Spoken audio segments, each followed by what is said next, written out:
Hi, almost everyone is watching my channel without a subscription. Please support me and subscribe. I release videos every day for you. Story 1. Aita for giving up my son so I wouldn't have to take him on vacation. So I 26F was inspired to write this by another post that I saw that seemed similar to my situation. When I was 19, I gave birth to a boy named Alex. He's 7 now. I didn't bond with him at all when he was a baby, and even though I loved him more than anything, my life was ruined and his would be too. I was failing my classes, I couldn't work, and I couldn't afford babysitting. I gave Alex up to my mom and stepdad, and they've raised him as their own ever since. My mom and stepdad took on the role of grandparents, and while I wasn't there for Alex as a baby, he knows me as mom, which I am so thankful that my mom allowed. Thankfully, my parents are tech-savvy, so I was able to FaceTime with him every night. My grades went good, I have a degree, a good job, and am in a relationship I hope will lead to marriage. My fiancé Jock, 30M, knows how important Alex is to me even though he doesn't live with me and isn't being raised by me. My parents still have guardianship over Alex, but he started spending a weekend every month at my place. But we still FaceTime good morning after school and good night every day. Yesterday, Jock surprised me with tickets to go with him to his cabin in Ontario for a week. Jock really likes Alex and wants to get to know him better. Jock is really impressed by how smart Alex is and thinks he could get him into the local private school he teaches at. But I'll admit that Alex doesn't really know him, even if he's told me he thinks he's cool.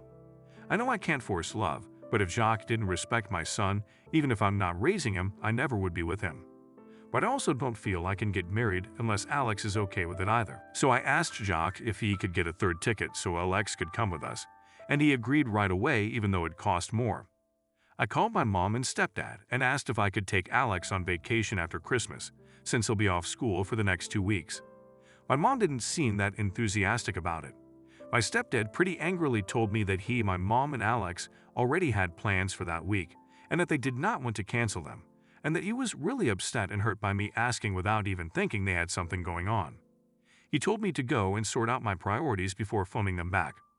I talked to a friend of mine after that who I appreciate for being blunt, and she told me it was an asshole thing to ask because I didn't focus on Alex enough to even know that he and my parents might have plans. And I felt super terrible about it, because I don't want to be taking my parents for granted. I told Jacques and he told me I wasn't wrong to ask since I wasn't demanding anything and that my friend was wrong for saying that I was an asshole, but I'm not sure. Update. Hey everyone, my fiancé learned of my account yesterday and advised me to make an update cause I got voted a soul. After I posted I was going to go to my parents and apologize in person, but my stepdad came over instead. He took me to the ice cream shop he'd take me to when I was little to talk. I used some of your pointers in our talk. He apologized for making the comment about my priorities and said he was wrong. He told me how proud he was of how far I've come, how in the light of his life, and that he'd always stand by me. He told me he and mom were scared I'd try and take custody of Alex, since I am finally ready to be a mom, and if that's what I want, then he'll support me. I told him I just want what's best for Alex, but my biggest fear is he'll grow up thinking I didn't love him, and I want him involved with me and Jacques, cause he's the most important thing to me, that I don't feel like I can get married or have more kids unless he's okay with it, cause he's my baby. We agreed to work something out after Jacques, and I came back from the cabin. He gave me a big hug and a kiss on the forehead when he dropped me off. That was the last time I saw my stepdad. He had a massive heart attack when we were at the cabin and he passed. I don't like typing that. I moved back in with my mom and Alex cause I don't want my mom to be lonely or for Alex to feel abandoned. Since then I've kind of gotten to really be mom. I've been making all Alex's food, dropping him off, picking him up, helping with homework, putting him to sleep, cuddling with him. Everything my stepdad did for me. It's tiring, but it's more rewarding than anything, and I just wish I could see my stepdad again and ask if I'm doing a good job. Thankfully, my work has provided grief counseling, and I'm able to take Alex with me. I think it's helped him more than me cause when my mom put up a photo of when my stepdad first took me fishing. And when I saw it when I came home, I just broke down crying cause I miss him so much. But then Alex came and hugged me and said, "Mommy, you don't need to cry." For my mom, I'm going to keep stepping up and be there for her. And for Alex, I'm going to try and get stronger than I am so I can be the mom he deserves. Thank you guys for giving me help before. I know things are a bit sad now, but I think the future is a bright one and my stepdad always told me to look forward. Thanks. Story 2. Who gave their ex-fiance's dream vacation to her sister? I met my ex's sister in high school when she started dating my best friend. During our senior year, she got pregnant and they married soon after. After high school, I joined the military. I served 6 years before getting medically discharged. And I started dating. I got a good job that would have me leave a couple times a month up to 10 days at a time. While doing some last-minute wedding planning, a text from her sister popped up asking, "Have you told my name about what you did with her ex-boyfriend? If you don't do it tonight, I will tomorrow." I asked her what was that. She tried to play it off. I keep pressing her and said that during their bachelorette party she ran into him, but nothing happened. It was an obvious lie. I went through her phone when she fell asleep. There was text and pictures with him all the way back from when we started dating. They would hook up every time I went on work trips. Sent proof to my phone. I woke her up, kicked her out, and ended the relationship. She did the cheater script. I told her Stephanie looked a lot like her ex-buff and showed her one of the screenshots of them together in my bed. She started to cry and I gently got her out of the door. I canceled all wedding plans and needed some help calling guests to inform them the wedding was off. My friend's wife said that during the bachelorette party she caught them sneaking away and having intimate time. When she confronted them, she gave my ex the option of coming clean to me herself or she would do it. She did not know it was an ongoing thing. Now on to the honeymoon vacation. I had planned it so that it would be perfect for my ex. It was a 10-day trip to another country that she has always said was a once-in-a-lifetime bucket list place. There was nice hotels, amazing experiences, and overall her dream vacation. I was already out about 10 grand for the wedding and more if I canceled the honeymoon trip. I made the decision to offer it up to them, since I knew that they never had a honeymoon or really any real vacations since they got married young and had kids. Also, they just saved me money and time. They accepted. They were able to get the time off work and had made arrangements for the kids for the trip. My ex found out about it, she flipped out and was calling me and texting me about how much of an I am for doing that to her. How I knew that it was her dream vacation. How I ruined her life. I got messages from her friends and some of her family that she lied to and blaming me for the breakup. Her ex even texted me saying that I'm not a real man and then threatened me. She must have went there last night as he shouldn't have my number. I've not responded to them at all. But Aita for giving my cheating ex-fiancé dream honeymoon to her sister and my best friend. Update. Funny thing about me is I can be in a war zone and be calm as can have a clam head. But in the situation of that night, I was a mess. I was not thinking. When you had a bunch of messages telling me off from people I thought cared about me, it threw me off. On the bright side, I get regular checkups because of my job. Blood work included. But I went and got checked specifically for anything sexual, and all was negative. I followed some of the requests and got a restraining order on the AP for the threat. Pays to have good connections with local law enforcement. Y'all were right. I didn't really have to do anything for the truth to come out. She ended up going to her sister's place the night after she found out about the honeymoon, banging on the door, demanding all the trip info. When she got denied, she went crazy, screaming and yelling, and eventually detained when the neighbor called the cops. Found out that during her fit she confessed that she was just using me and never loved me, and she admitted sleeping around behind my back.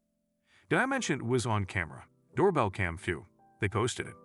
I ended up getting messages from the family apologizing, but none from her friends, so I sent them screenshots of the messages and a PG-safe photo. Messages also included her talking crap about most of them. After that, the AP showed up to my house trying to break in and talk to me. He was drunk. I lightly self-defensed him and carefully detained him. Police came and he was arrested. I also have cameras with audio, assault, attempted B&E, and for defying ARO. So she lost most of her family, friends, spent the night in jail, and her AP is going to jail. I was able to be set up on a contract for a month, which comes with bonuses, and getting out of the country. Hopefully my mind will be right when I get back. Also, my friend and his wife will be left today, Monday, for the trip. I was able to get some of the more personal details of the trip changed into their name. I also paid for the hotel to put a cheap camera and a note, "Remember to making lasting memories and document the journey." Story 3. Aita for inviting all but one of my siblings on vacation. I, at 32, and my husband, I'm 36, and our children typically spend one vacation every year, with my older sister Mary, 37, her husband John, 39, and their children. The kids are very close and spend a lot of time together. My sister and I have 2 younger sisters, 31, 27, and a younger brother, 25. This year I extended an invite to sisters 39, 27, and brother.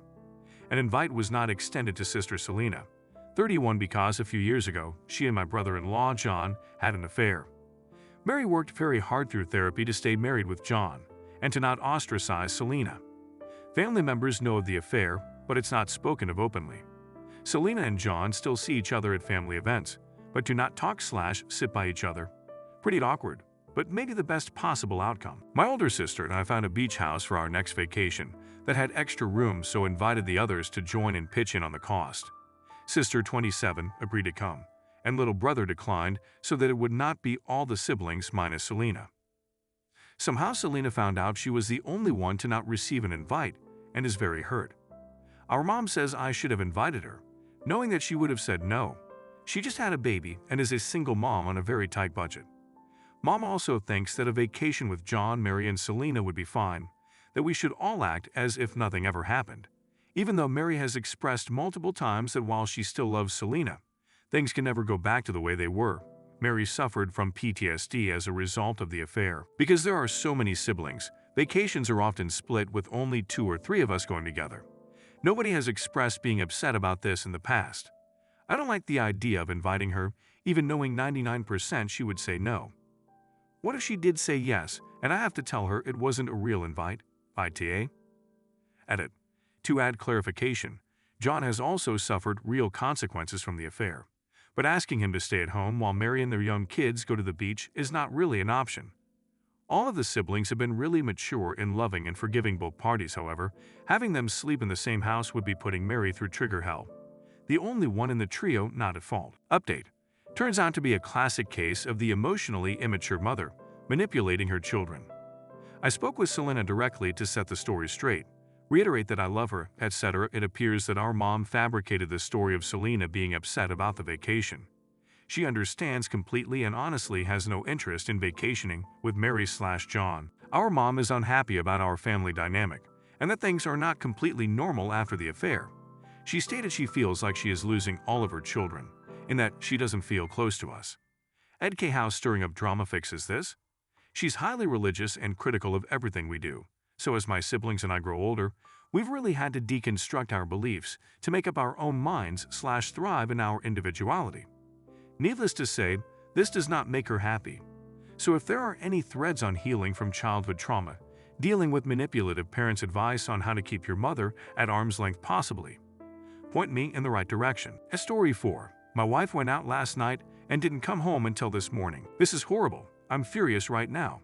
But I'm also depressed as hell. I know what I have to do. It's just killing me that I have to do it. It's fresh, and it hurts a lot. My wife didn't come home last night. She went out with a couple of girlfriends, which is pretty normal for her. She's normally back around 2 a.m. on these nights, so I waited up. Around 2:30, I called to check in. She answered, and I could hear people in the background. She told me they went to a party but were leaving in a couple of minutes. She wasn't home by 3, so I texted. It delivered, but no reply. Around 4 a.m. I called again. It rang a couple of times before she sent me to voicemail. My wife finally came stumbling through the door at 6:47 a.m. this morning. I know the exact time because I was worried. She was wearing a dress she didn't leave the house in, with mesh leggings I've never seen either. The leggings had clearly been torn, and her makeup was smudged. My heart sank when I saw her. My immediate worry was that she had been assaulted. She only shook her head no when I asked her that. I asked her what she had been doing then. She only said that I knew what she had been doing, and that kind of confirmed what the voice in the back of my head had been screaming since she walked in. My wife cheated on me last night. I asked her who it was. She shrugged almost casually and said it was somebody they met at the club. She went back to his house and hooked up with him, then Ubered home. She then said she didn't want to fight and just wanted to sleep. So that's what she did. She's still asleep now and didn't even take a shower before passing out. Suffice to say, our relationship is over. We don't have any kids, and we rent, so it shouldn't be an extremely complicated process. I keep trying to reason myself out of it, pretending there might be something to salvage here. I've always maintained that cheating would be a red line for me, though. I think I need to stick to that now. Alright, things have happened. I'm no longer at home, I left. I wasn't able to get the day off work today, though, so I'm writing this on my lunch now. It's been a struggle keeping myself together today, honestly. I've had to sneak off to the bathroom twice to cry. Shit's rough, dude. I'll post something more detailed later on, because holy fucking shit, there's a lot. I'm exhausted. I've only slept about 4 hours total since this all happened. Does anyone know if I should post the actual update in a new thread, or just update the one I already made? It's going to be a lot of text, probably longer than the first one by a bit. Also, to the one who felt compelled to send me a topless picture. thanks, but also no thanks. My heart just isn't in that sort of thing right now. Update, me again, folks. I'm sorry I didn't get around to this sooner. I wasn't able to get the day off work yesterday because my boss kind of sucks. I was a complete mess at work yesterday though, so I was allowed to take the rest of the week as vacation, thankfully. I think I went through all of the stages of grief while my soon-to-be ex was sleeping. I wasn't expecting my post to get any attention at all. I just figured I needed to try to talk to someone about it, because I was not in a good headspace. I made the post in the morning, and by noon she was still conked out in the bedroom. I had processed things a bit more, and I had a rough plan in my head that I was starting to set in motion. I made a short list of questions I wanted answers to, gathered up all my important documents, laptop, etc. Then I went into the bedroom and started packing myself a suitcase. I know a lot of folks wanted me to kick her out. I did consider it, but honestly, I'm not overly attached to this place. We just rent, and I'm in a lucky enough situation to be able to say that paying half the rent for a few months isn't going to financially end me. It'll sting a little bit, I won't lie, but I'll make it, and I feel like being around this place is only going to remind me of her anyway. I need to be looking forward, not back. She ended up waking up about halfway through me packing my suitcase. There was momentary confusion as she looked around the room, then she just started bawling. Maybe this is awful of me, but I didn't bother comforting her.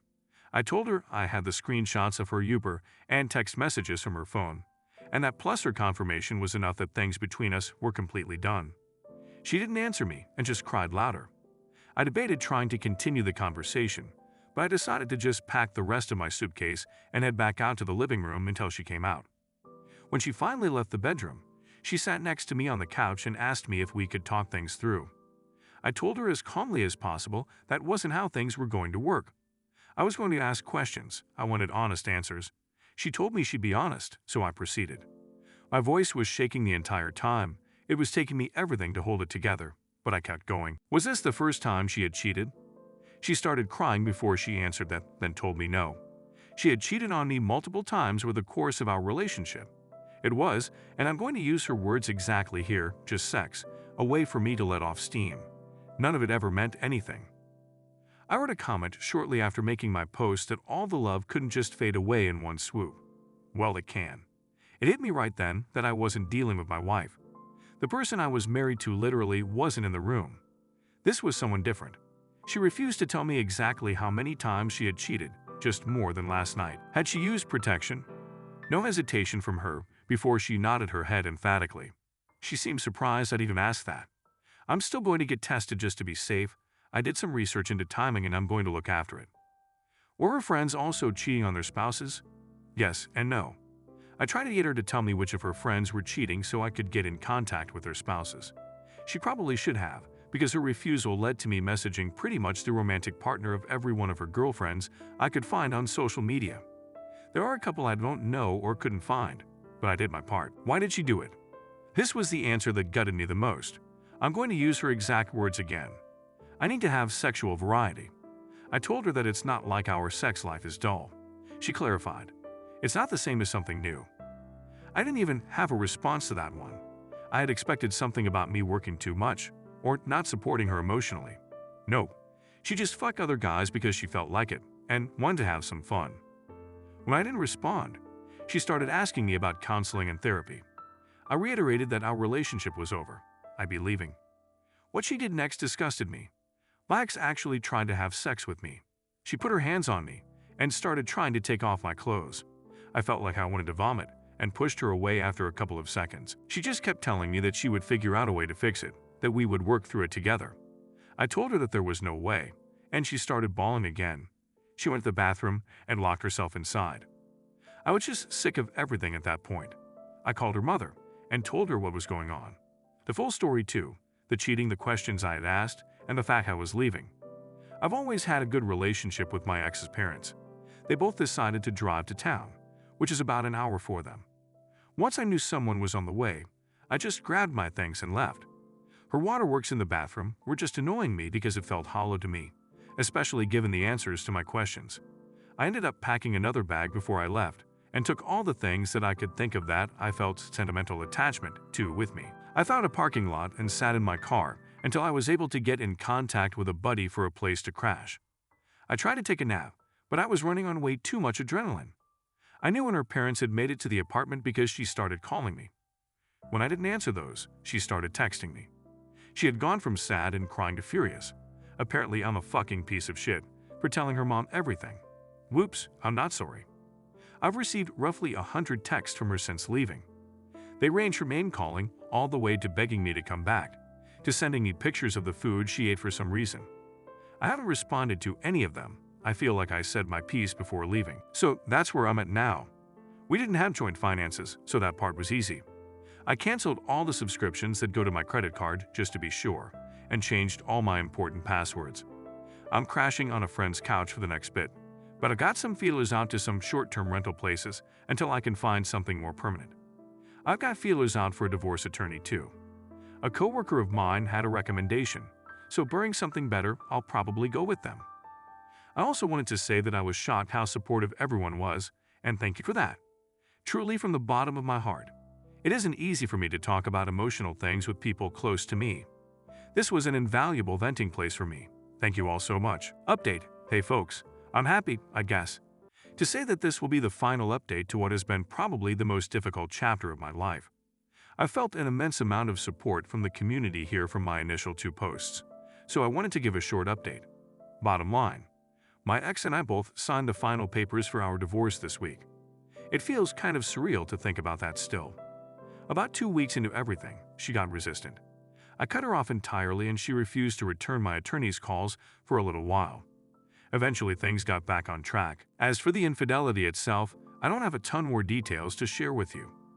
We did a short mediation, and by that time I didn't feel there was any remorse on her end. I've talked about that a lot with my therapist. I'm in therapy, by the way. It still hurts that someone who I thought loved me could have apparently cared about me so little, but I'm working through it. That's really all I've got to share. Thanks again, everybody, for your advice and support. Do not forget to subscribe and leave comments. Videos are released every day.